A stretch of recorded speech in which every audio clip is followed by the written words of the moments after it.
I checked flight prices back to the United States 3 weeks ago, needing to attend my brother's memorial service, and discovered, with a specific sinking feeling, that I genuinely didn't have the money sitting anywhere accessible to cover even the cheapest available ticket. I moved here 4 years ago, specifically to escape financial anxiety, certain that a lower cost of living would finally give me breathing room after decades of paycheck-to-paycheck stress back home. Instead, I found myself calculating whether I could sell my modest television and a few other belongings quickly enough to scrape together airfare for my own brother's funeral. I want to tell you honestly how that happened, because I don't think enough of these retirement videos discuss the specific ways this move can quietly trap you financially, instead of freeing you, if you make the same mistakes I made along the way. I spent 33 years managing warehouse operations, a solid but unglamorous career that never let me build significant savings. My modest pension and Social Security combined, leaving me genuinely anxious every month back home, watching rent and healthcare costs climb, while my fixed income remained essentially static. I researched retiring abroad carefully, or so I believed at the time, settling on the Philippines specifically, because the cost of living comparisons looked genuinely transformative, promising to convert my anxious monthly survival into something considerably more comfortable and sustainable. I remember the specific spreadsheet I built during that research period, comparing my hometown expenses line by line against projected costs here, watching numbers that had genuinely terrified me for decades suddenly appear manageable, even comfortable, on paper. I felt, building that spreadsheet, a specific kind of hope I hadn't experienced in years, genuinely believing I'd finally found the solution to a financial anxiety that had defined most of my adult working life. Why? I want to describe the specific mistake underlying everything that followed, because I think it's more common than people admit. I moved here having spent my entire modest remaining savings on the relocation itself. Flights, initial furnishing, a full year's rent paid up front to secure a favorable rate, leaving myself with essentially no emergency buffer beyond my monthly fixed income. I understood, intellectually, that emergencies happen. I simply hadn't calculated how thin my actual margin would remain, even with the lower cost of living, assuming, wrongly, that the savings from cheaper rent and groceries would naturally accumulate into a buffer over time, rather than requiring the same deliberate discipline I'd apparently never quite managed to practice back home either. I remember specifically dismissing a forum comment during my research, someone warning newcomers to build a dedicated emergency fund, separate from the general excitement of lower monthly costs. I recall thinking, at the time, that the warning seemed overly cautious, genuinely believing my own careful research had already accounted for whatever risk that commenter was describing. I understand now how wrong that specific dismissal turned out to be. I want to be honest that the first 2 years genuinely felt like the relief I'd been promised. My fixed income covered rent, food, and modest daily comfort with room to spare compared to my anxious hometown budget, and I began, cautiously, to believe I'd actually solved the financial problem that had defined most of my adult life. What I didn't fully account for was how easily that comfortable margin could disappear the moment any unexpected cost arrived, having never actually built the deliberate emergency fund that genuine financial security requires, regardless of how favorable the underlying cost of living happens to be.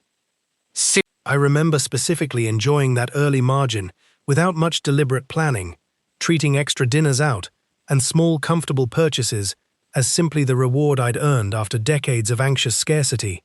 rather than recognizing that same margin as capital I needed to actively protect and build upon, rather than freely spend. About 2.5 years in, I experienced a genuine health scare, a cardiac event requiring hospitalization and follow-up treatment that, while considerably cheaper than the same care would have cost back home, still consumed nearly 4 months of my entire discretionary budget, money I hadn't actually set aside specifically for this purpose. I recovered from the health issue itself successfully, but the financial hole it created took nearly a year to fully climb out of, my supposedly comfortable margin proving considerably more fragile than I'd allowed myself to recognize during those first, more confident years. I remember the specific hospital bill itself, considerably smaller than the equivalent care would have cost back home, and yet still large enough, against my thin actual savings, to require nearly emptying what little buffer I'd accumulated. I sat with that bill for a long while, genuinely confused how a cost that would have been manageable, if painful, back home had become genuinely threatening here, despite the supposedly favorable pricing. Around the same period, I was still recovering financially from the health scare. My daughter back home faced her own genuine financial emergency, and I found myself unable to say no to a struggling child, regardless of my own precarious position, sending money I genuinely couldn't afford to send. I want to be honest that I don't regret helping her, understanding that the alternative, refusing my own daughter during a genuine crisis, would have created a different kind of cost I wasn't willing to accept. But that decision meant my already thin margin disappeared entirely, replaced by a specific, ongoing anxiety I genuinely believed this move had permanently solved.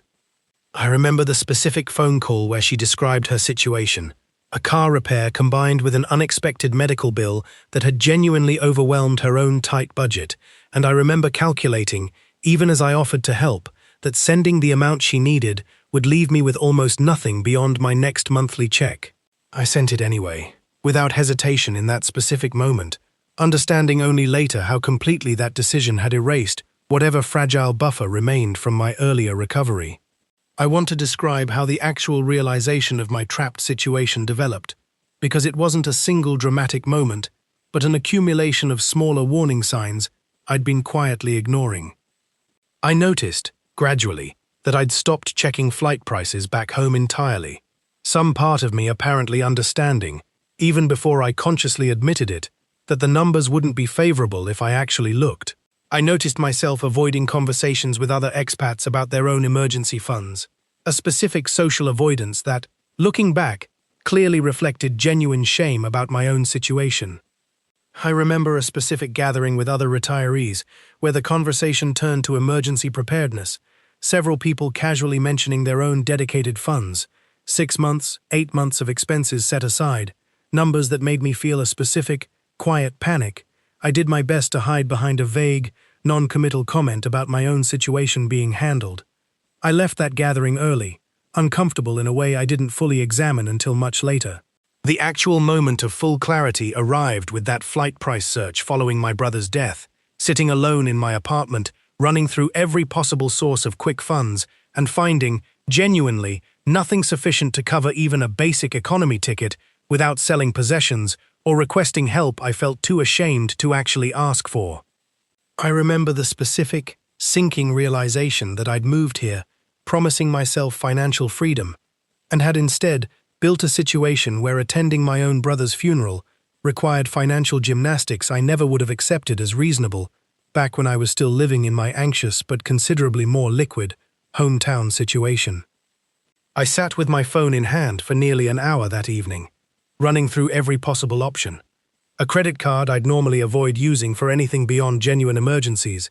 a small collection of items I might sell quickly, even briefly considering whether I could ask my new local friends for a loan, despite the genuine shame that request carried. None of the options felt adequate or dignified, a specific low point I hadn't anticipated when I'd originally researched this move with such confident optimism years earlier. I want to describe what I actually did next,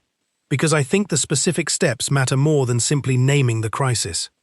I called my daughter, the same one I'd helped during her own crisis, and told her honestly what had happened, asking, with genuine difficulty, whether she could help cover my flight given everything I'd previously sent her. She agreed immediately, without any hesitation, telling me she'd been quietly worried about my own financial cushion for some time, but hadn't known how to raise it without seeming to question my judgment about the move itself. I remember the specific relief in her voice, genuine rather than performed, telling me she'd actually been hoping I'd reach out, rather than continuing to struggle silently the way she suspected I'd been doing. She admitted noticing small signs during our regular calls, a certain hesitation whenever travel or larger expenses came up, that she'd wanted to address directly but hadn't known how, without risking an argument about my own independent decision to move here in the first place. I attended my brother's memorial service, genuinely grateful for my daughter's help, but carrying a specific, uncomfortable awareness throughout that entire trip of how precarious my actual financial situation had become, despite outward appearances of a successful, comfortable retirement abroad.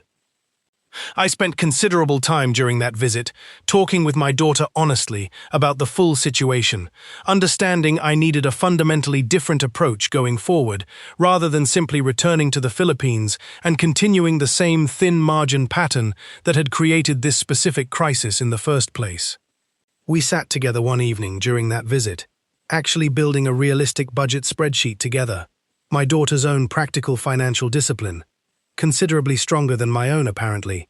helping me construct something more sustainable than what I'd been managing independently. I remember her specific insistence that any genuine plan needed to treat savings as a fixed, non-negotiable expense rather than whatever happened to remain after other spending, advice I took seriously precisely because I'd just lived through the painful consequences of ignoring exactly that principle. I returned here with a specific, deliberate plan rather than simply resuming my previous approach, treating my finances with the same careful discipline I'd once applied to warehouse inventory management, tracking every expense methodically and building an actual, dedicated emergency fund rather than assuming favorable cost of living alone would naturally produce one. I set a specific monthly savings target, modest but consistent, treating it as a non-negotiable expense rather than whatever happened to remain after other spending, a discipline I genuinely hadn't practiced with this level of rigor even during my working years back home. I remember opening a completely separate bank account specifically for this emergency fund, deliberately making it slightly less convenient to access than my regular spending account, a small psychological barrier that made impulsive dipping into those funds considerably less likely than if it had simply sat alongside my everyday money. I want to be honest about the specific sacrifices this rebuilding required, because I don't think this story should suggest the solution was simple or painless. I reduced my dining out from several times weekly to a genuine rare treat, cancelled a modest gym membership I'd enjoyed, and postponed several small home improvements I'd been planning. I want to be honest that this period felt, in its own way, like returning to the same anxious scarcity mindset I'd originally moved here specifically to escape, an uncomfortable irony I sat with considerably during those months. I remember specific evenings during that rebuilding period, sitting alone rather than joining friends for dinner out, doing careful mental math about whether even a modest shared meal fit within my newly disciplined budget. Those evenings felt, uncomfortably, like a regression to exactly the anxious calculating I'd spent decades doing back home, a specific irony that occasionally made me question whether this entire move had actually solved anything fundamental about my relationship with money. It took nearly 14 months of this deliberate discipline before I'd built an emergency fund genuinely sufficient to cover a return flight home plus reasonable additional expenses, a specific milestone I marked, quietly, by finally allowing myself to check flight prices again without the accompanying dread that had characterized that search following my brother's death. I remember the specific relief of that check, understanding I could now actually afford to fly home if needed, a basic financial security I'd apparently taken for granted back home and had genuinely lost sight of during those first overconfident years here. I called my daughter immediately after that specific check, wanting to share the milestone with the person who'd both helped me through the crisis and helped me build the more disciplined approach that had finally produced this genuine security. She told me she was proud of the specific work I'd put in, understanding, as someone who'd navigated her own financial discipline for years, exactly how much sustained effort that 14-month rebuilding period had actually required. I want to be specific about what I've maintained differently since rebuilding that margin, because I think the specific practices matter more than the general lesson alone. I now maintain a dedicated emergency fund equal to roughly 4 months of my core expenses, treating any dip below that threshold as an urgent priority to rebuild, rather than an acceptable temporary condition. I track my spending weekly rather than only reviewing it when problems arise, and I've built a habit of checking flight prices monthly, not because I'm planning to travel, but as a specific, deliberate reminder to maintain the basic financial freedom that Czech represents. I also now maintain a specific, separate small fund earmarked exclusively for family emergencies, understanding, from direct painful experience, that I'm unlikely to ever refuse a genuine request from my daughter, regardless of my own financial situation, and building a dedicated allowance for that reality, rather than letting it continue to blindside my broader emergency savings the way it once did. If you're considering retiring abroad specifically to escape financial anxiety the way I once was, I want to tell you what this experience taught me plainly. The lower cost of living genuinely can provide real financial relief, and I don't want this story to suggest otherwise. But that relief only becomes genuine security if you deliberately build an actual emergency fund from the resulting margin, rather than assuming the favorable cost comparison alone protects you from the same financial fragility that likely drove you to consider this move in the first place. Don't spend your entire moving budget on the relocation itself the way I did. Build in a genuine buffer from day one, treating it as seriously as visa requirements or healthcare research, because the specific trap I fell into, comfortable margin without deliberate emergency savings, is considerably easier to fall into than most retirement abroad videos adequately warn you about. I'd also encourage you, specifically, to have an honest conversation with any family members you're likely to help financially before you move, the way I eventually had with my daughter only after the crisis had already occurred. Building that expectation into your planning from the start, rather than discovering it painfully during an actual emergency, would have saved me considerable difficulty had I managed it originally. I'm 2 years out from that difficult period now, my emergency fund genuinely stable, my daily life here comfortable in the way I'd originally hoped for, but built now on considerably more solid financial foundation than my original, overconfident approach ever provided.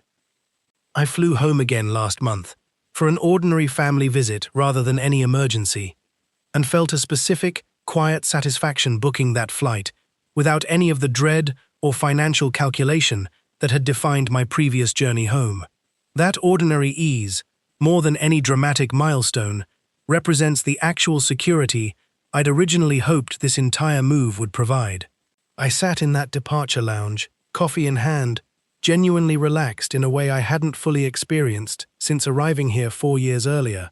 understanding finally that the financial freedom I'd originally sought hadn't actually come from the move itself, but from the deliberate discipline I'd eventually been forced to build on top of it. I think about that specific moment often, sitting alone checking flight prices I couldn't afford, understanding how completely I'd misunderstood what genuine financial security actually requires, beyond simply lower costs. If you're currently living with a similarly thin margin, wherever you've chosen to build your retirement, I hope this encourages you to build the genuine emergency fund I initially skipped, rather than assuming favorable circumstances alone protect you from the same financial fragility that likely brought you here in the first place. Check your own numbers honestly this week, not just your monthly budget, but whether you could genuinely afford an unexpected flight home tomorrow, if you needed one. That single question told me more about my actual financial security than any comfortable monthly surplus ever did. I'll see you in the next one. I want to share a specific conversation from about 8 months into my rebuilding period, meeting a newer retiree here who was, I recognized immediately, living the exact same thin margin pattern I'd once believed was sustainable. I recognized specific warning signs in his own casual comments, the same easy spending on comfortable extras, the same absence of any dedicated emergency fund, the same overconfidence in favorable cost of living numbers alone, protecting him from genuine financial risk. I told him honestly about my own experience, the specific crisis, and the difficult rebuilding that followed, watching him absorb the warning with an expression I recognized clearly, the same dismissive confidence I'd once carried myself. I don't know whether that conversation actually changed his approach, understanding that some lessons perhaps require direct, painful experience, rather than second-hand warning, to genuinely land. But I felt it mattered to share the specific reality honestly, rather than letting him discover it the same difficult way I once did, without any prior warning from someone who'd already lived through it. I've since made a point of having similar honest conversations with several newer arrivals here, understanding that this particular financial trap seems common enough among retirees making this same move, that a genuine, direct warning from someone who's actually lived through it might carry more weight than the general online research most of us conduct before ever booking that first flight. I want to close with a broader reflection this entire experience produced about what genuine financial security actually requires, beyond simply favorable circumstances. I think I'd spent my entire working life believing that security was primarily about the numbers themselves: higher income, lower costs, favorable comparisons on paper. I understand now that genuine security requires an additional, deliberate discipline, layered on top of favorable circumstances, the specific practice of protecting and building margin, rather than simply enjoying it as it accumulates. That lesson cost me considerably to learn, both financially and emotionally, watching myself nearly miss my own brother's funeral due to a crisis I could have prevented with better initial planning. I share it now, hoping it costs you considerably less, whatever specific version of this move or financial transition you're currently considering or navigating yourself. Favorable numbers on a spreadsheet are only the beginning of genuine financial security, never the whole of it. A lesson I wish someone had told me plainly before I ever booked that original flight here.